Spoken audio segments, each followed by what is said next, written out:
Thank you for joining. And today we'll be talking about, of course, teaching English in the AI age. What could be more relevant? I'm Dan Misra, and I work in education through book publishing. So Austin Classics is a publisher of books for high school students in university. We focus on the classics, and we also recently have started publishing teaching materials as well. So we've wanting to engage with the teaching profession on methods for using AI, your experiences with AI, and to share how it's benefiting your students and yourselves. We are seeing in education, of course, is a bit more caution because we're not sure whether it's going to benefit students, whether it's going to make them lazy. Is it a bit like introducing calculators too early before they've learned the rules of basic arithmetic? Is it going to hinder their reading skills and reading development? Is it going to improve their writing skills? We need to be much more considered about how and when in the education journey we introduce AI tools to students. Of course, there's the case that AI tools are a big part of the workforce. And so we don't want students coming into the workforce being unfamiliar with these tools, but that's not going to happen. Of course, everybody's using these tools at home, whether or not they're allowed to use them at school or whatever the usage is at school, students will be using them heavily at home.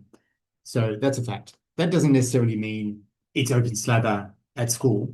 And there's a lot more, obviously, in school that students learn aside from getting ready for the workforce. And it's not even getting ready for the tools they're going to use in the workforce, because the AI tools of today are not the same as the AI tools that will be used, say, in 5-10 years' time when today's students are in the workforce.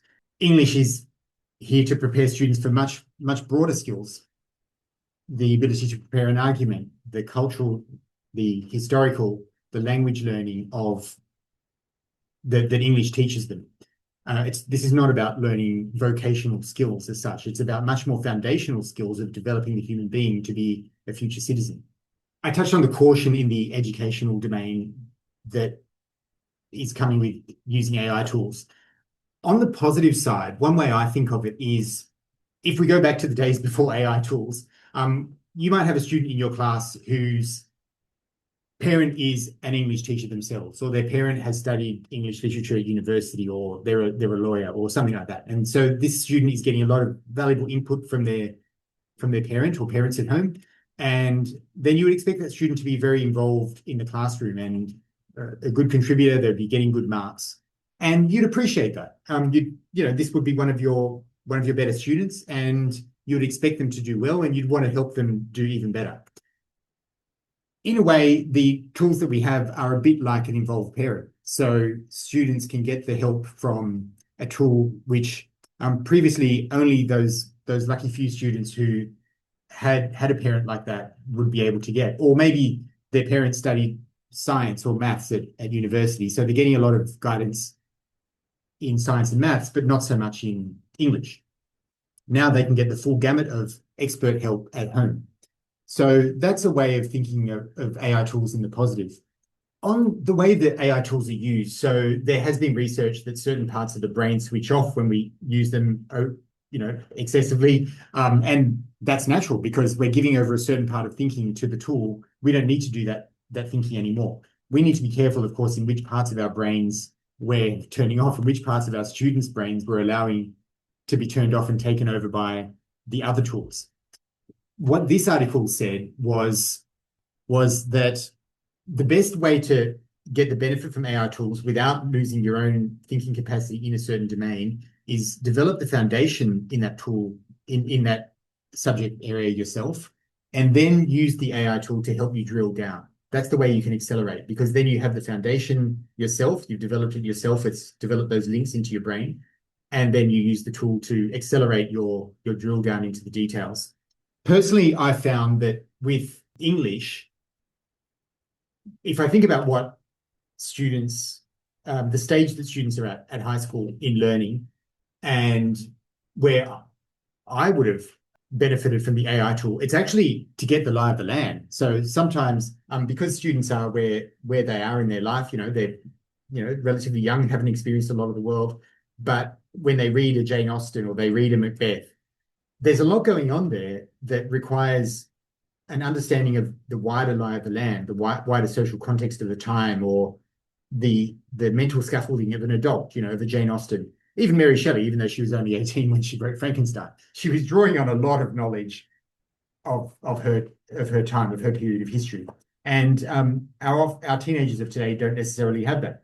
I think that's also where AI tools can help by giving the general foundation and the orientation. Once they've got the lie of the land, they can see how this is relevant, how the different themes are relevant. Then they can go off on their own and be a little bit more independent. Personally, as a learner myself in high school, that's where I would have got more value, especially students who are more detail oriented. They might do well in maths and physics and chemistry, where it's all about the detail. Not so, there is the big picture there as well, but doing those problems in the hard sciences is much more of a detail-oriented task. With English, you need both. You really need the big picture and then to be able to zoom into the detail. And I think that that's also where AI tools can help. They can actually help the student get the foundation and then be more independent in their reading of the book and understanding, that's where Hotspur's speech fits into the big picture. But that's where Elizabeth's conversation with Mr. Darcy fits into the big picture of the novel. If you can't see the big picture, you won't understand the relevance of those individual conversations. And sometimes you're not going to get the big picture just by reading the novel once. You might have to read it multiple times, and a lot of students don't have the time for that. I guess you could also watch the movie, but the AI tools can help with that big picture. Another area where they can help hugely is in reducing the tedium of finding those relevant passages. Of course, this only helps with take-home assessments and take-home essays and homework, not under exam conditions when time really matters. But you might remember, I remember there were times when I knew that a certain passage was relevant to what I'm trying to, the piece of evidence that I'm looking for to answer a question. But you can't remember the exact reference, and you can't even remember the exact wording. Even if you had a control find ability to search the text, which some of I didn't have when I was in high school, you wouldn't be able to find it because you don't remember the exact wording. But you can just ask ChatGPT, what's that section when Hotspur expresses resentment about King Henry and Bolingbroke and where he wasn't being faithful to the people who helped him get to where he is today. And ChatGPT will understand that as just a general theme, and it will give you 5 direct quotes together with the act, scene, and line reference, which would have taken a student a lot of time to find, which would have been useful effort in rereading the entire play to find those references. But it's also a good time saver that I think can help reduce some of the frustration that students might have searching for the needle in the haystack, which they know is there, but they can't remember where it is. So I would like to share some of the techniques that other English teachers are using and that you can share with yourselves as well with AI tools. One of the big areas is multimodal presentations. So we found a lot of English teachers are keen to help students engage with the work by letting them loose on fun images and making animations of the play. So there are sites where, of course, you can get images generated, then you can take those images to another site to animate the images and to speak certain lines in the character's voice using that image that they made to actually speak. So that can make learning English a much more engaging activity, help students with their multimodal assignments if you assign any of those to students. Another one is a game called Beat Chat. So you may ask a question and we hear what ChatGPT says, then the student would come up and try to give a better answer. Better to do it the other way around so they don't have the influence of the chat from the outset. So here's the question, come up, answer it, or explain the themes. And now let's ask Chat or Gemini, whatever, what its view is, and then compare them. Which one was better? So Beat the Chat can be quite fun. Another one is you can ask the class, let's ask Gemini, say, what are the main themes at a very high level? And then you go from that high level into the detail, and that can be a prompt for a classroom discussion. So that can be a way of having the students engage with the chat or the Gemini at the beginning, and then you can drill down as a class. And of course, there's a never-ending stream of new themes and drill down ideas that can come from that. So that way you've got the interaction with the chat. The students know that you're on board with it and you're actually getting value out of it. And then you've also got the students involved in the discussion as well. So those were there's a whole heap of other techniques that we've had other teachers sharing.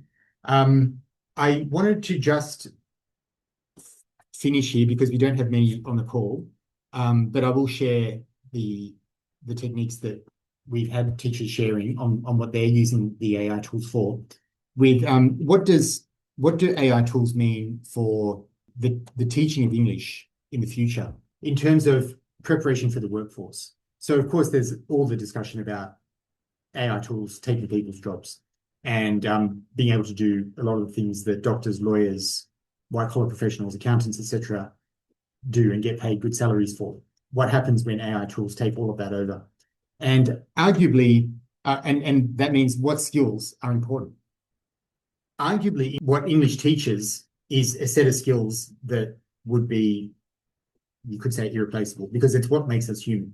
So the ability to use language, the ability to see the big picture, the ability to read between the lines, the ability to form a plan, the fact that English links with history and society today, even a changing society of today. Like obviously Frankenstein is a great microcosm of what we're experiencing today with AI tools, with the machines having consciousness and where are they going to head to. Mary Shelley prepared us for that with that novel.